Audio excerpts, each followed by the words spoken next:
fill out the evaluation because it does give us useful information for future events.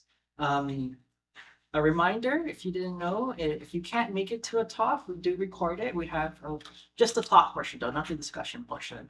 But the talks are recorded. It's on the university's YouTube channel, and so last year's ones have all been recorded except for mine because it was the first one. But you didn't miss anything, so that's fine. Today we have Dr. Nicolas Banos. He is the regional coordinator for this island's Alzheimer's Association. He's going to be talking about living with the era of treatment in terms of Alzheimer's. And so without any further ado, let's give him a round of applause.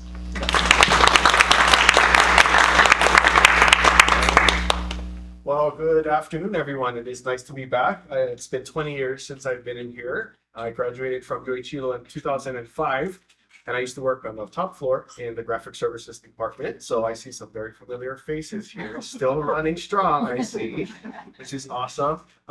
This was not like this before. So it's such an honor to be back serving the community with the Alzheimer's Association. So really quickly, I've been at the association for almost 4.5 years. But prior to this, I worked for the Hawai'i Care Choices, which is the hospice here in East Hawaii. And before that, I was at the Hawaii County Office of Aging for 10 years, working with families and caregivers, a lot of them experiencing Alzheimer's and dementia. My family, 3 of my grandparents lived with dementia. We just lost my grandmother. She's the last of them last August at the age of 99.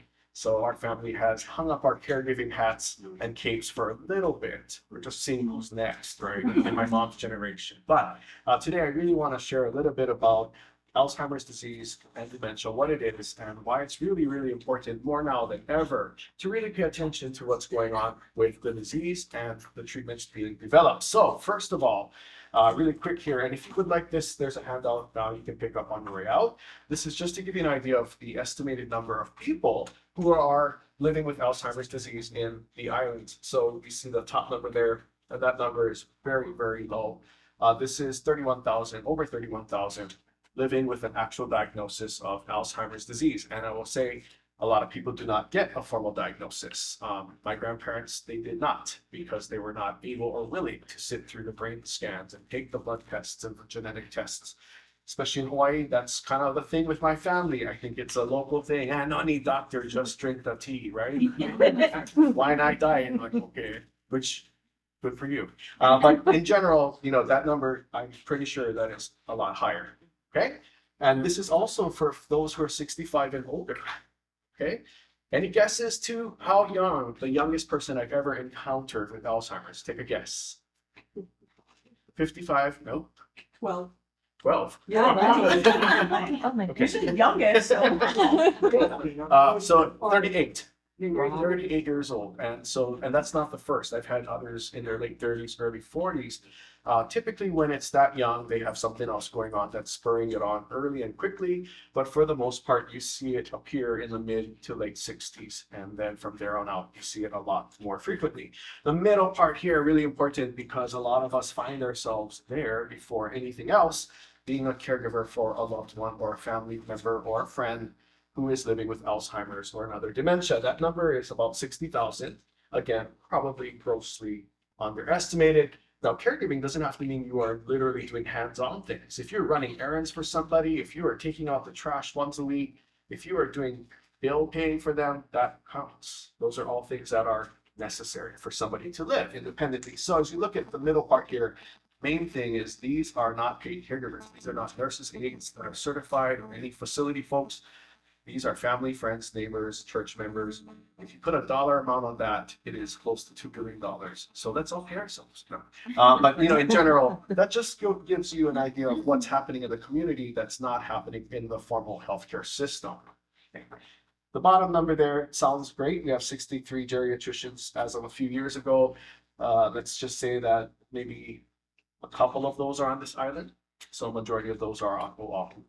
So not a lot. All right, really quickly, let's go through what Alzheimer's disease is. I get this question at least once or twice every week, and even sometimes doctors get it a little bit mixed up. So let's take a look at this. So one thing to know is that dementia is an umbrella term, hence the picture there. I think that works well in Hilo, not so much on Oahu, but here we have rain a lot. So it is an umbrella term that we use to describe a range of symptoms, and those symptoms are typically memory changes, changes in behavior, changes in thinking. Alzheimer's is one type or cause of dementia. As you can see, it is the most prevalent cause. So often that's why I think you hear it interchangeably used, because it's usually going to be Alzheimer's type dementia. So I get this question, what comes first? Well, doctors will typically diagnose you with dementia generally, and then do some further testing to see if it's what specific type it is. Second one there, vascular dementia, that's usually caused when somebody's experiencing strokes. And it doesn't have to be a big stroke where you end up in the hospital. It could be little ones that you might not even know are happening. So this is just to show that Alzheimer's disease is just one type of dementia, the most common type that we typically see. It's not uncommon for people to have more than one type as well. My grandfather had both Alzheimer's and vascular because of his health. So very interesting to note that this is still a really tough topic, as simple as it looks on this umbrella. But if you were to look, if anybody is in the medical profession and you look at the coding that they use, there are a ton more under this umbrella. So this is what it looks like. So Alzheimer's disease is very specific. It is not something that happens just because you get old. And I still hear doctors telling patients that too, which is incorrect. Okay, it is not a normal part of aging. You have these plaques and tangles. So these proteins here, these amyloid proteins and tau proteins, are actually they're mutating, and they are causing plaques and tangles, which kills the brain cells. And so this is where not everybody who gets older, which by the way, secret, you all gonna get there. This doesn't always happen. So this has to be occurring in the brain to have Alzheimer's disease. Okay, because there are people who live into their hundreds, especially here in Hilo. The facilities have a lot of centenarians who don't have Alzheimer's, which is awesome. I hope that's me, but looking at my history and my family, probably not. But anyway, more on the treatment later. So there's no cure currently. So these things happen as they go throughout time. They're going to continue to cause those plaques and tangles, causing the brain to die.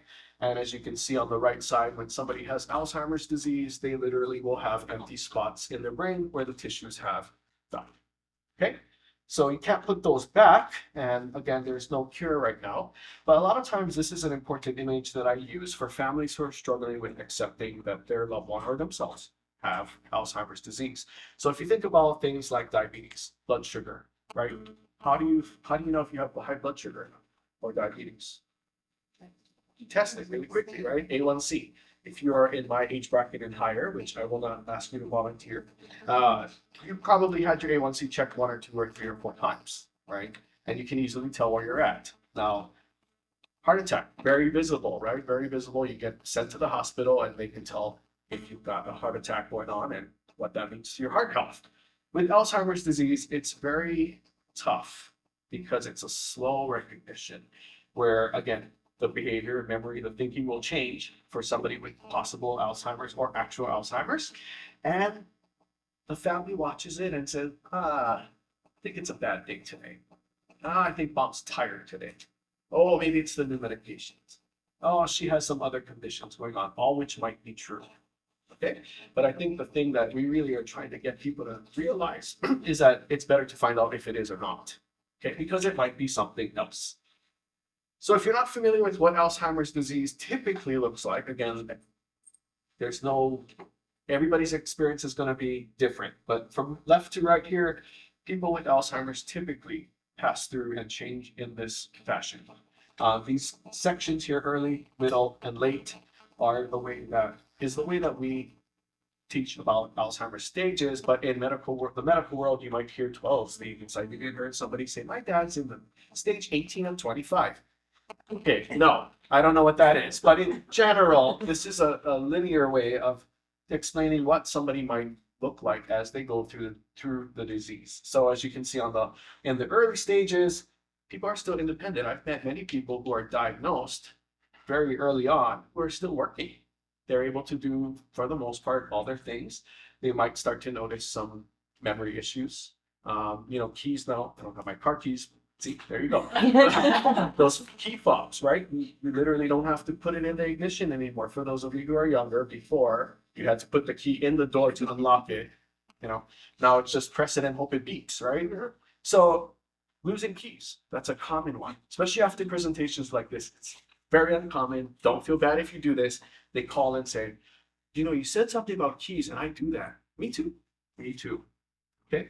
Later on, we'll talk about the 10 warning signs that are most common, but in general, this is what happens as somebody progresses through the disease. On the far end, I've worked in the hospice arena as well. I've actually had to answer the question, how does somebody die of Alzheimer's disease? So again, your brain cells are dying. What does your brain do? Tells everything else what it needs to do. When you look at somebody passing away with Alzheimer's, they stop breathing and their heart stops.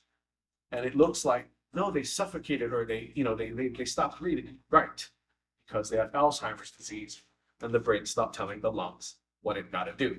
So it's very interesting because it's a very hard disease to conceptualize unless you get formal testing, which I'll talk a little bit more about here. So those three stages we saw are in this purple phase here. What we are doing a lot now in the world of Alzheimer's research is looking at how we can identify and hit the disease way before that happens. So a lot of folks now more folks are getting diagnosed in that yellow stage there. It's called, the term there is MCI. It stands for mild cognitive impairment, meaning you've got some of those signs going on, but we're not sure what it is. Again, it could be other things. Some of the examples I've seen in some of the patients I've worked with, low blood sugar. If you have low blood sugar for too long, you could start to look like you're forgetting things and acting a little bit odd. Medications, if you maybe change the formula or up a dosage and it's just not affecting you negatively, it could look like Alzheimer's disease or a type of dementia. So for more than one reason other than finding out if you have Alzheimer's or not, it's important if you are experiencing changes. But as you see there, even further to the left, asymptomatic. So right now, a lot of what the formal testing or the typical testing looks for is somebody struggling with memory, behavior, and all those things we talked about. By then, you were probably somewhere closer to the yellow stage. So people are asking, how do we find out, right? Because right now, you cannot walk into the doctor's office and say, screen me for Alzheimer's. That's typically not how it works yet, okay? Right now, you would have to probably go through some kind of paper-based cognitive test. They ask you to remember some things. I don't know if there's anybody in here who might have already gone through this, but annual wellness exam, if you are Medicare, should include a cognitive screening, which typically is remember some of these words, draw this clock, put in some hands. For those of you who are like, what? That means you're young, but you wait. Okay, so a lot of times by the time somebody's failing or struggling with that test, you're already somewhere in that yellow zone. So what we're developing through our research are ways to figure out how we can catch it before that even happens. Very simple way to explain it: blood test. Just like your A1C, just like all the other things, your kidney functions, your heart, all those things. You can go into the diagnostic labs and you get your paper every 6 months and you go, red numbers, right? So it'll be similar to that, where they can test to see what's going on with those proteins if you've got them tangling and floating around, basically looking at that first before any of this happens. So that is really exciting because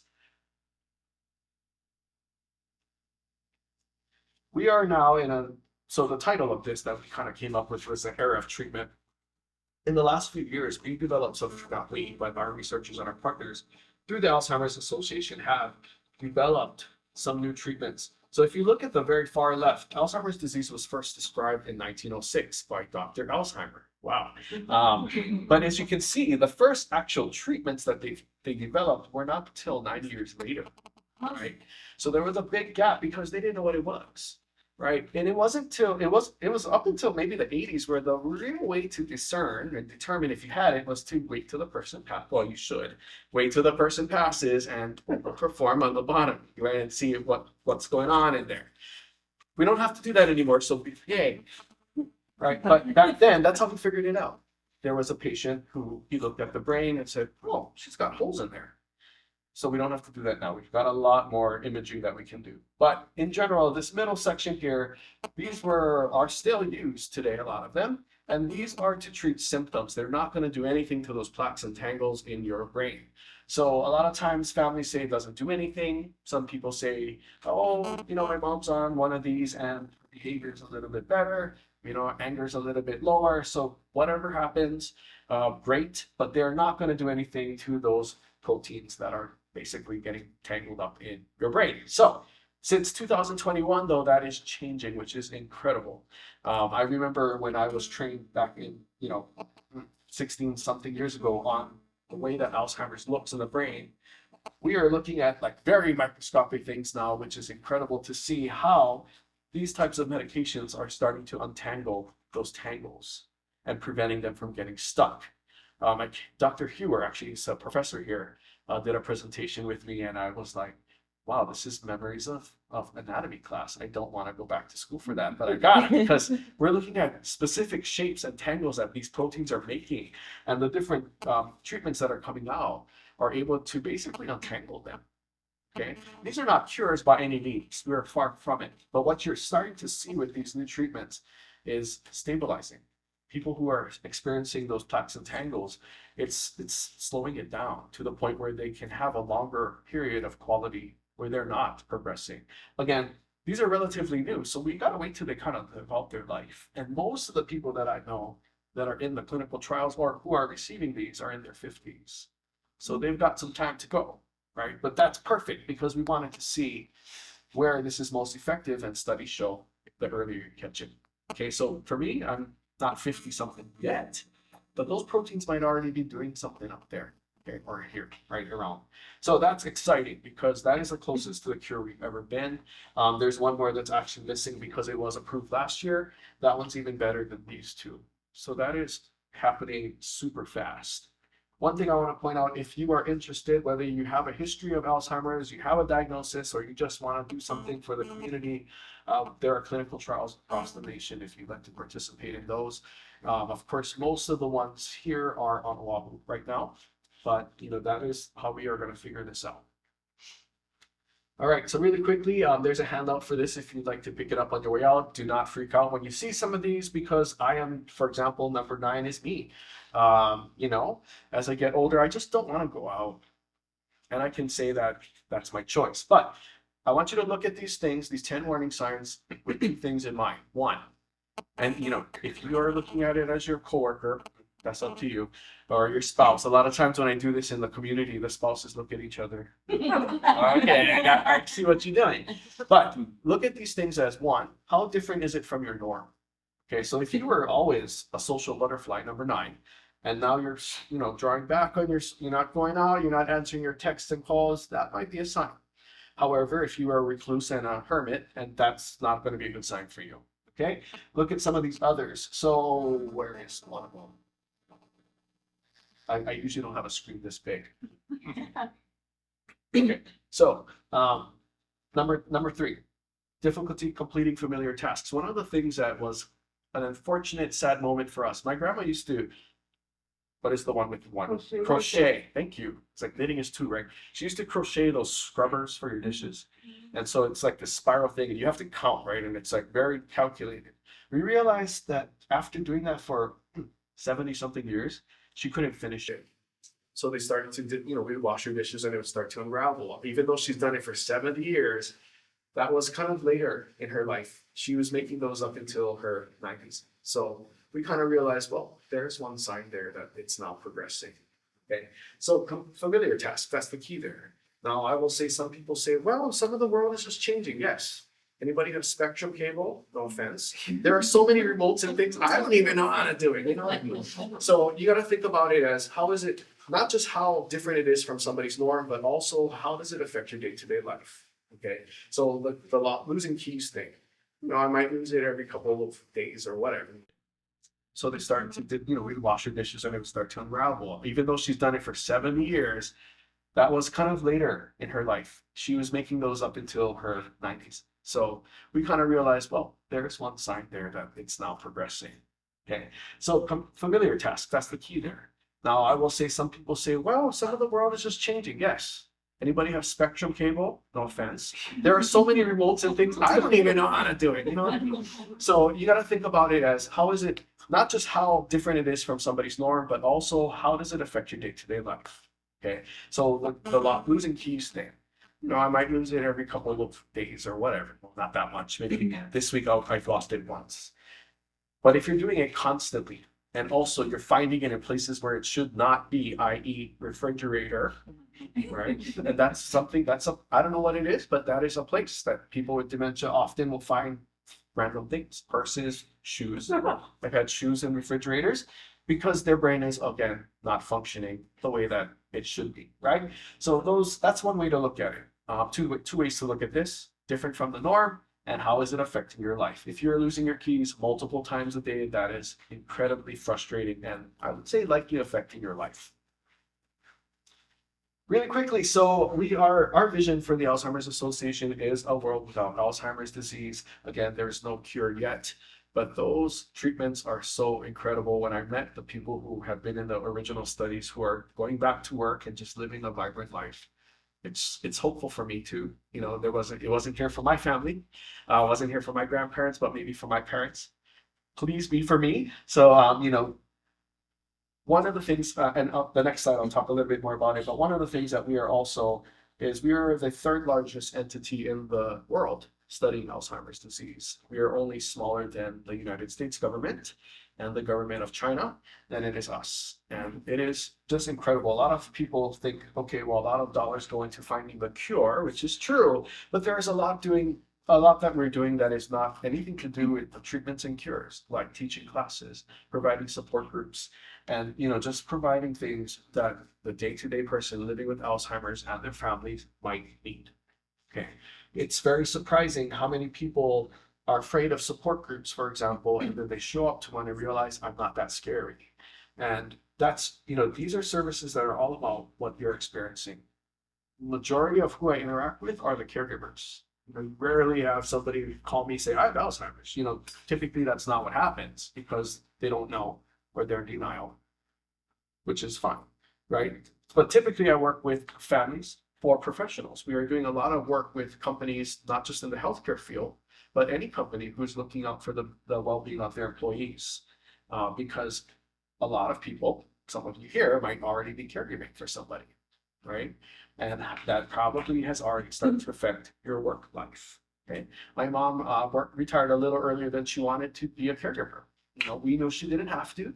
I kind of work at the Alzheimer's Association, but I think she was shamed, right? Even though I'm there. So, but in general, these are a lot of for anybody. We are a national nonprofit. There are about just under 2,000 of us across the nation. We're one of the last public health entities that are still in the communities. Like last week I was up in Kohala, next week I'll be out in Kahu.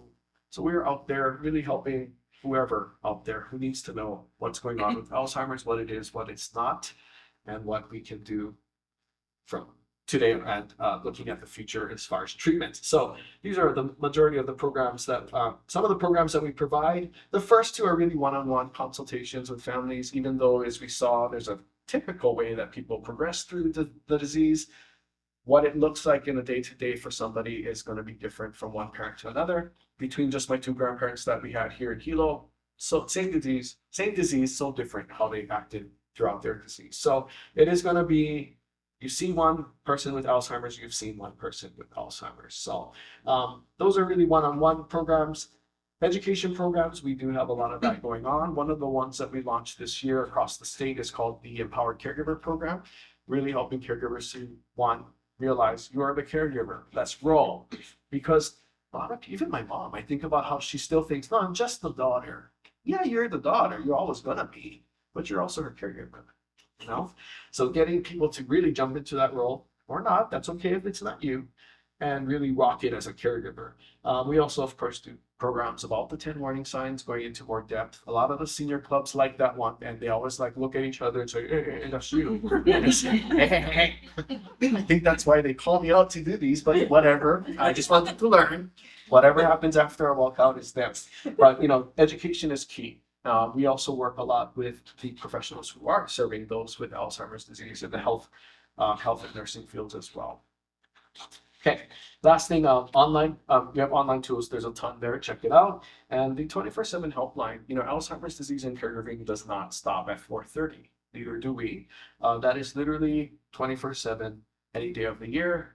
This helpline is you can ask them anything about the umbrella diagram, what that dementia is and what it's not, or what I've seen a lot of folks personally that have shared with me, they're at their wits' end.